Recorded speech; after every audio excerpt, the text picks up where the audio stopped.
Now on CoastTV News. Property probe proceeds. After a setback in Legislative Hall, lawmakers prepare to hear direct feedback from homeowners on the statewide reassessment. And 5 points fueling. Royal Farms aims to grow its presence along the coast as Sussex County leaders are taking a closer look at new plans today. Well, the showers have tracked offshore. Skies are remaining cloudy and we're in for a rather chilly, raw afternoon. Plus, when our next chance of rain rolls in. This is CoastTV News Midday.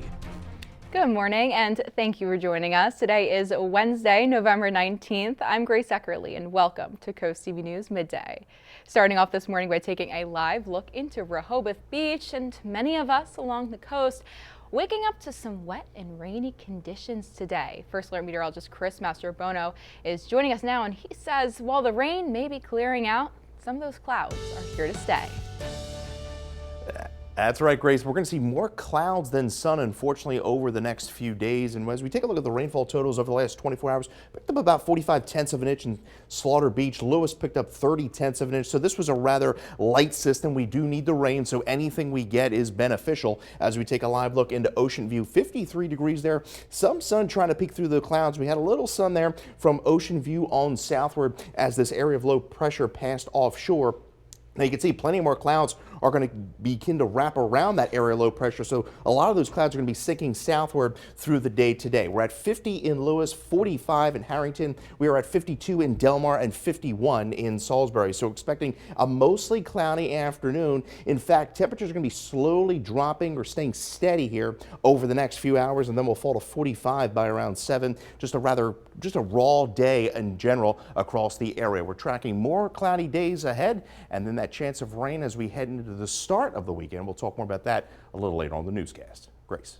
Thank you, Chris. A popular gas station and convenience store is looking to expand in the Lewes 5 Points area. Officials say proposed Royal Farms will go in the area off Route 9 and Nassau Commons Boulevard. And according to site plans, this Royal Farms would include gas pumps, a canopy, and parking. Nassau Commons has been the site of many improvements recently, as last December a repaving project occurred, and over the summer and through the fall, work had been underway to install a traffic light, crosswalk, fully marked travel and turn lanes, as well as bike lanes. The Sussex County Planning and Zoning Commission gathers today at 3 p.m. And something else to consider, a new Royal Farms also being constructed over in Milton, and that'll be near the newly built McDonald's. According to officials, $1.8 million in grant money from DelDOT's Transportation Infrastructure Improvement Fund will go towards road improvements. However, Representative Brian Shoup, who sponsored legislation to create the TIF program, argues that the money is really meant for bigger projects. DelDOT is defending the decision, saying the project met legal criteria. The store is set to be located between Cedar Creek Road, Union Street, and the Milton-Ellendale Highway. In addition to the Nassau Royal Farms proposal, the Sussex County Planning and Zoning Commission is taking up a racetrack and campground expansion. They're expected to review a final site plan for Middleford Speedway in Seaford. The business is seeking conditional use for their existing racetrack, which county documents say was already approved by County Council back in January. A public hearing is scheduled to consider a campground expansion, and according to commission documents, it's located on nearly 22 acres in Milton. Route 1 in coastal Delaware may be getting a safety upgrade. DelDOT is looking at putting 2 pedestrian and bike bridges along that busy road. One of the bridges would go near Lewes and the other near Rehoboth Beach. Both bridges would connect existing pathways for bikers and pedestrians by crossing over the highway. State officials say similar projects cost about $8 to $10 million each, and that's a price point that some people are pushing back against, while others say it's a worthy expense. I don't think that is a good idea over here because this corner is not that busy, not many people walking through it. In my opinion, that is waste money for this project. And it help the community, you know, people got kids and all that stuff that get on this bus also too, and especially like summertime. While there's no official word on the expected cost or timeline for this project just yet, officials say they're pursuing a federal grant to help push the project along. And happening today, Delaware lawmakers are again moving forward with a meeting regarding the controversial property reassessments. The hearings were put on hold because of a lawsuit related to a bill that allowed Newcastle school districts to reset its tax rates. Today's joint meeting of the House and Senate began at 9:30 a.m. at Legislative Hall, and public comments, whether they were in person or virtual, are noted to have been a part of this morning's agenda. Milford is growing, and leaders are putting out new data to prove it. City leaders say, on average, 200 new housing units are built in the city each year. And at that pace, they say all current and proposed projects would take 20 years to complete. Now, in 2018, 45% of city land was available for development, and this year, that's down to about 30%. All those numbers are part of Milford's plan to grow responsibly. Milford City leaders will gather tonight at 6 o'clock. And today, Delaware lawmakers holding an extraordinary session to address a $400 million budget shortfall. The Senate will meet to discuss House Bill 255. That's a measure to decouple Delaware's tax code from federal changes. The House passed the bill last week, and the Senate will take it up this afternoon at 2:30 at Legislative Hall in Dover. Stay with us on CoastTV News Midday, because after the break, a bill demanding the release of the Epstein files clears Congress with wide support. And now President Trump says he will sign it. But what happens next is far from certain.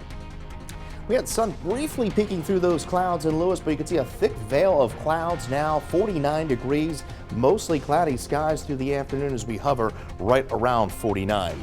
John Moore, congratulations of Lewes, Delaware on winning an umbrella from CoastTV. Your full 7-day forecast is just minutes away. The time is now 11:09 a.m. as we take a live look at Washington, D.C. The bill to compel the Justice Department to release records related to the late convicted sex offender Jeffrey Epstein has made it through Congress with overwhelming support. The president now says he will sign it into law, but it's unclear whether things are going to go after that. And this comes as the Department of Justice considers opening new investigations at the president's request into Democrats mentioned in the files. NBC's Alice Barr shows us what could be next in the ongoing issue. After decades of delays, a final sprint toward accountability, with the bill to force the release of the Justice Department's Epstein files headed to President Trump's desk after sailing through the House and Senate. Survivors of the notorious sex offender Jeffrey Epstein's abuse cheering Senate passage at a candlelight vigil. The power of being heard and being recognized and being validated is incredibly healing. Across both chambers, only one member, a Republican, voted no after months of resistance from the president and GOP leaders who pressed for other means of transparency, arguing this bill didn't do enough to protect victims' identities and could create new victims named in the files but cleared of any wrongdoing. It needed amendments. I just spoke to the president about that. We'll see what happens. President Trump, who in the end urged Republicans to pass the bill and said he would sign it, bristled at questions about why he doesn't just release the files now. I have nothing to do with Jeffrey Epstein. I threw him out of my club many years ago because I thought he was a sick pervert. But I guess I turned out to be right. The president has not been accused of any wrongdoing tied to Epstein's crimes, and survivors are underscoring their fight is not about politics. What we endured was real, and it has scarred lives across 5 presidential administrations. The truth has been buried in sealed files and hidden records for far too long. Those files set to be released by the Justice Department within 30 days of the president signing the bill into law. In Washington, Alice Barr, NBC News. And coming up next, we check in with Chris Mastrobono. He's in the CoastTV First Alert Weather Center, working hard. He has your full forecast after the break. We briefly had a few breaks in those clouds and some sun as that rain pushed offshore, but the clouds have quickly rolled back in as we take a live look into Ocean View, where it is 53 degrees. We had the showers overnight and into this morning, and those have now since pushed offshore. We have an area of low pressure that's pushing off the coast here, so we had a little sun there poke its way out through the Delaware coast down through Ocean City, but you could see the cloud deck sinking southward as this area of low pressure wraps up and pushes offshore. We have high pressure that's going to briefly build in through the latter part of the week, but we're going to be seeing, well, unfortunately, a lot more clouds than sun here as we roll really right through Saturday. We're at 50 right now in Rehoboth Beach, 51 in Long Neck, 49 in Milton, 47 in Bridgeville, 49 in Laurel. Wind flow is now out of the north. We had a southerly wind earlier, but you can kind of see where that area of low pressure is tracking to the northeast. So temperatures are going to kind of hold steady here over the next few hours and then slowly drop through the afternoon. So a rather raw afternoon with those winds out of the north, anywhere between about 9 to 10 miles an hour. So winds won't be too strong, but will stay rather cloudy overnight, partly to mostly cloudy skies. We'll fall into the upper 30s to lower 40s. I think cooler temperatures are going to be along the midshore, northern portions of the peninsula, a little milder at the coast. Even some spotty drizzle can't be ruled out. I think we'll see some breaks in the clouds tomorrow morning, and then a mostly cloudy afternoon into Thursday, and the clouds are going to continue to dominate as we go into Friday, but staying mostly dry. It's not until Friday night, overnight Friday, in through Saturday, we see another area of low pressure track to our south. So the rain chances over the next 5 days are going to be increasing really Friday night in through Saturday. It's not going to be a complete washout of a weekend. We begin Saturday with rain, a period of rain, especially the further south you go, the further north you go, the drier. Then we're looking at drier conditions through the afternoon as northerly winds kick in. So Sunday looks fantastic, mostly sunny, and we're going to keep that sunshine in play right through Monday. In fact, temperatures are going to be turning a little milder as we head into the holiday week, and as we head into the holiday week, I should say, November 24th through the 28th. In fact, there are signs that we're going to have a complete pattern flip, and it's going to turn quite winter-like as we head into Black Friday and Thanksgiving weekend. We're at 53 today with cloudy skies. Those temperatures are going to be falling through the afternoon. 40 mostly cloudy with a few spotty drizzle.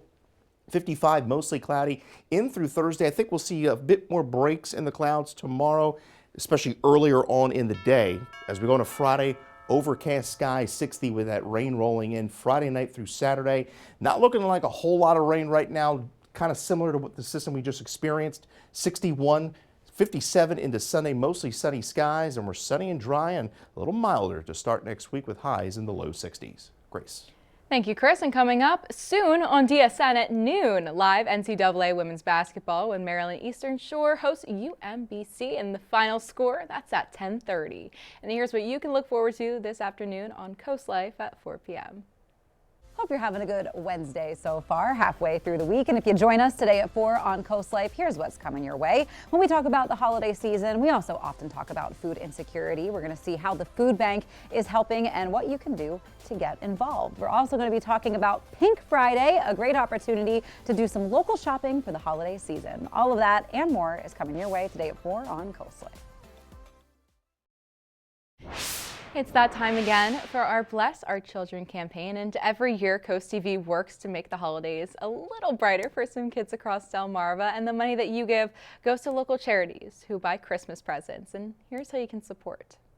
For many in our community, the holiday season can bring about stress, as they strive to create unforgettable moments for their cherished little one. And that's where the Bless Our Children campaign can help, but we need your support to make it happen.